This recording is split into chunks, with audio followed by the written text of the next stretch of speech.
इस वीडियो में हम लोग 3 मिनट के अंदर ये जानने का प्रयास करेंगे कि एयर में जो अलग-अलग गैसेस हैं उसको हम लोग कैसे निकाल सकते हैं या उसको अलग कर सकते हैं।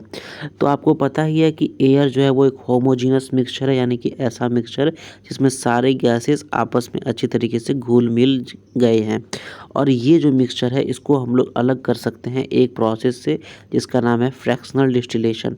फ्रैक्शनल डिस्टिलेशन में क्या होता है, हम लोग जो चीज़ है, जो भी सब्सटेंस है उसको हीट करते हैं और वो अलग-अलग टेम्परेचर में अलग-अलग हो जाता है।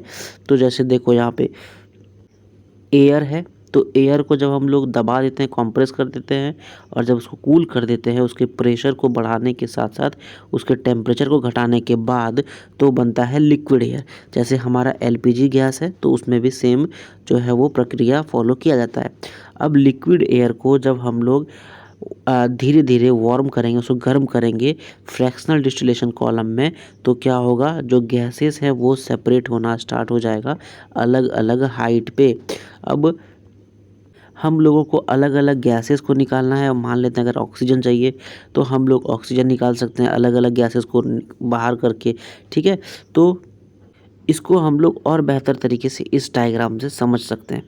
इसमें क्या है कि यहाँ पे पहले हम लोग हवा को अंदर आने दिए और हवा में इंटेंस प्रेशर टेम्परेचर लो करके उसको कंप्रेस किए, वो लिक्विड फॉर्म में बना, ठीक है? यहाँ हॉट एयर में ये आ गया। अब हॉट एयर में आने के बाद हम लोग यहाँ से क्या किया है, फ्रीजिंग कोल्ड वाटर छोड़ दिया है, ठीक है? अब ये है फ्रीजिंग कोल्ड वाटर यहाँ पर है, यहाँ से हॉट एयर अंदर आया है।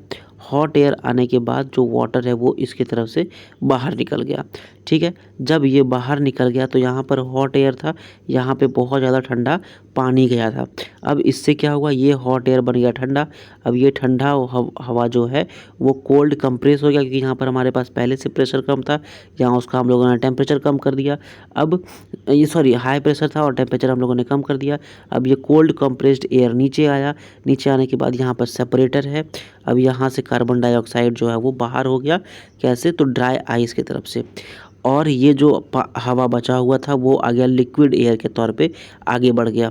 आगे बढ़ने के बाद यहाँ पे था हमारे पास एक्सपेंशन जेट। अब एक्सपेंशन जेट में क्या होता है, अलग-अलग टेम्परेचर पे देखो नाइट्रोजन और आर्गन ये ऊपर से जाएगा और आर्गन नीचे से आएगा। अब जो हवा बच गया वो आ गया इस साइड में, जो अपना आखिरी फ्लास्क था, और इस फ्लास्क में जो बचा ये हो गया हमारा लिक्विड ऑक्सीजन।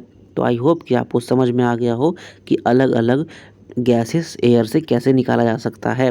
अगर ये वीडियो आपको अच्छा लगा तो आप इसको लाइक करो, दोस्तों के साथ शेयर करो, कुछ भी पूछना बताना है तो कमेंट करो एंड चैनल को सब्सक्राइब करो। Thank you very much.